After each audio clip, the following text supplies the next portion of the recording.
O ceifador de almas, a verdadeira e aterradora história do anjo da morte. O sussurro na sombra da criação.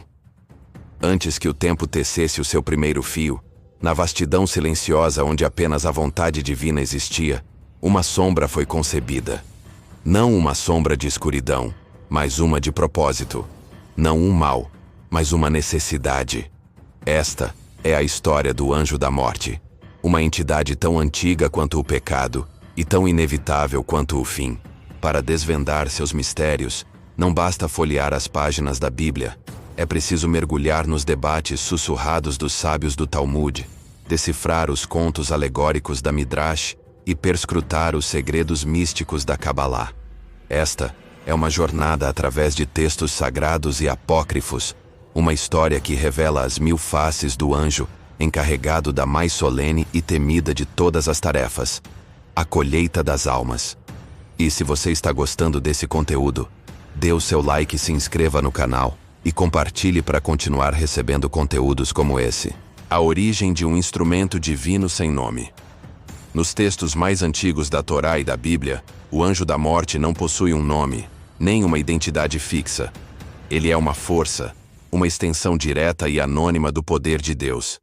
Sua primeira aparição grandiosa e aterrorizante ocorre nas noites febris do Egito, durante a 10ª e mais devastadora praga.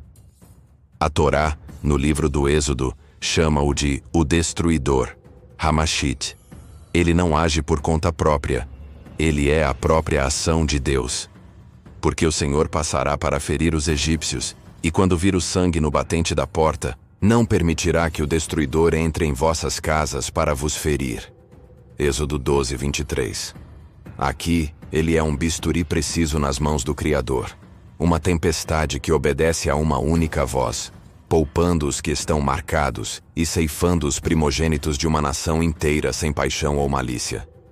Essa figura anônima retorna em momentos cruciais da história de Israel. Quando o rei Davi, em sua arrogância, decide contar seu povo, um ato proibido, a ira divina se manifesta novamente através de um anjo. As crônicas descrevem uma visão terrível.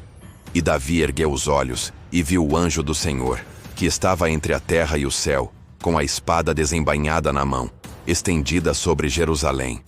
1 Crônicas 21:16. Este anjo da peste, que dizimou 70.000 homens, só deteve sua lâmina quando Deus, vendo o arrependimento de Davi, disse: basta. Ele é também a força invisível que aniquila o exército assírio de Senaqueribe, que sitiava Jerusalém. Em uma única noite, o anjo do Senhor saiu e feriu no acampamento dos assírios 185.000 homens. Segundo Reis 19:35. Em todas estas passagens, ele é o executor perfeito, um reflexo do poder absoluto de Deus sobre a vida e a morte, sem rosto e sem nome, conhecido apenas por seus atos terríveis e justos. A revelação nos textos rabínicos, ganhando um rosto e 1000 olhos. É na rica e vibrante tapeçaria da literatura talmúdica e midráchica que o anjo da morte, agora chamado de Malach Hamavet, desce dos céus e adquire uma personalidade complexa e assustadora. Os rabinos, em suas profundas meditações sobre a natureza da vida e do fim, pintam um retrato vívido e detalhado. Sua aparência é a matéria dos pesadelos. O Talmud, Avodah Zarah 20b, o descreve como um ser inteiramente coberto de olhos. Quando chega a hora de um moribundo, ele se posta aos pés de sua cama segurando uma espada cuja ponta carrega uma única gota de fel. Ao ver esta aparição aterrorizante, a vítima abre a boca em um grito de pavor, e o anjo deposita a gota amarga em sua língua. É este veneno que causa a morte, a palidez e a decomposição. Os sábios não apenas o descrevem, mas contam histórias de suas interações com os grandes de Israel, revelando tanto sua natureza implacável quanto suas limitações. Uma das mais famosas é a do rabino Yehoshua ben Levi. Tendo vivido uma vida de extrema retidão, Deus ordenou ao anjo da morte que cumprisse um desejo seu. O rabino pediu para ver seu lugar no jardim do Éden antes de morrer. O anjo concordou. Astutamente, o rabino Yehoshua pediu para segurar a espada do anjo, para que ele não o assustasse no caminho. O anjo, ingenuamente, entregou-lhe a arma. Assim que chegaram aos portões do paraíso, o rabino saltou para dentro e se recusou a sair, jurando não devolver a espada. O mundo ficou subitamente sem morte, um caos imprevisto. Após uma negociação celestial, foi decretado que o rabino poderia permanecer, mas deveria devolver a espada, para que a ordem do universo fosse restaurada. Os nomes secretos de Samael, o veneno de Deus. À medida que o pensamento judaico se aprofundava, especialmente nas correntes místicas, o anjo da morte recebeu seu nome mais terrível e poderoso: Samael. O nome é traduzido como veneno de Deus, ou cegueira de Deus. Samael não é apenas um mensageiro. Ele é um arcanjo de imenso poder, o acusador celestial, o grande sedutor e o destruidor. A tradição cabalística, especialmente no livro do Zohar, o identifica com a serpente do Jardim do Éden. Foi Samael, montado em sua consorte Lilith, que tentou Eva, introduzindo o veneno da mortalidade na criação. Ele é, portanto, a origem da morte no mundo. No Talmud, Bava Batra 16ª, os sábios fazem uma declaração surpreendente. Satanás, o Yetzer Hara, a má inclinação, e o anjo da morte são uma e a mesma entidade. Samael personifica a força cósmica da severidade divina, Gevurah, o princípio do julgamento rigoroso, sem o qual o universo não poderia existir, mas cujo poder sem controle leva à destruição. Ele é o anjo guardião de Esaú e do Império Romano, o eterno adversário de Jacó, Israel, e de seu anjo guardião, Miguel. Outro nome associado à morte é Azrael, que significa aquele a quem Deus ajuda. Embora mais proeminente na tradição islâmica, o nome tem origens judaicas e por vezes retrata um anjo mais compassivo, cujo papel é ajudar as almas a fazerem a transição do mundo físico para o espiritual, separando-as do corpo com a gentileza de quem puxa um fio de cabelo do leite. O confronto com os patriarcas e a morte relutante. Textos apócrifos, como o Testamento de Abraão, oferecem uma perspectiva fascinante e profundamente humana da inevitabilidade da morte. Nesta história, quando chega a hora de Abraão, Deus não envia diretamente o anjo da morte.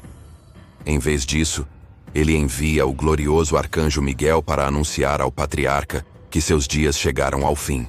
Mas Abraão, o amigo de Deus, recusa-se a ir. Ele protela, faz pedidos, e Miguel, incapaz de forçar o amado de Deus, retorna de mãos vazias. É somente após a recusa de Abraão que a morte em pessoa é convocada. Mas, para não assustar o patriarca, ele aparece disfarçado de um anjo de luz. Mesmo assim, Abraão resiste.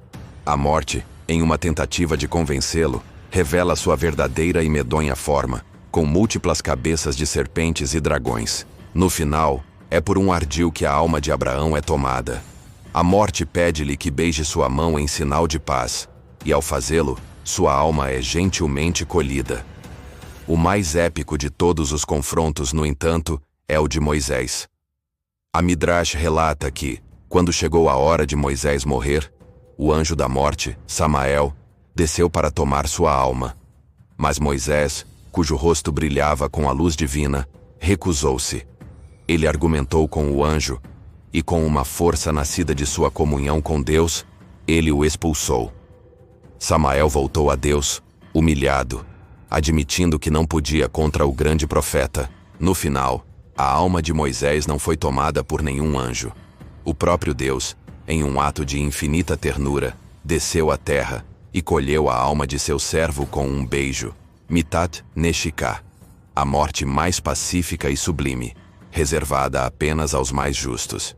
O servo necessário, do destruidor anônimo da Bíblia ao multifacetado e temível Samael da Cabalá, a figura do anjo da morte evoluiu de uma simples força da natureza para um personagem complexo que encarna as mais profundas ansiedades e questões da humanidade sobre a vida, o pecado e a mortalidade. Ele não é um demônio rebelde no sentido cristão. Ele é um servo de Deus, uma peça essencial na arquitetura divina. Seja como um executor implacável coberto de olhos, um sedutor astuto ou um anjo relutante diante da grandeza dos justos, sua história é um espelho da nossa. Ele nos lembra que a morte não é um acidente, mas um decreto. É uma fronteira, um julgamento e, para alguns, uma passagem. Ele é a sombra que dá forma à luz, o silêncio que define a música, o fim que confere a cada momento da vida seu valor inestimável e sagrado. Ele é o anjo da morte, o servo necessário de Deus, esperando pacientemente por todos nós no final do caminho.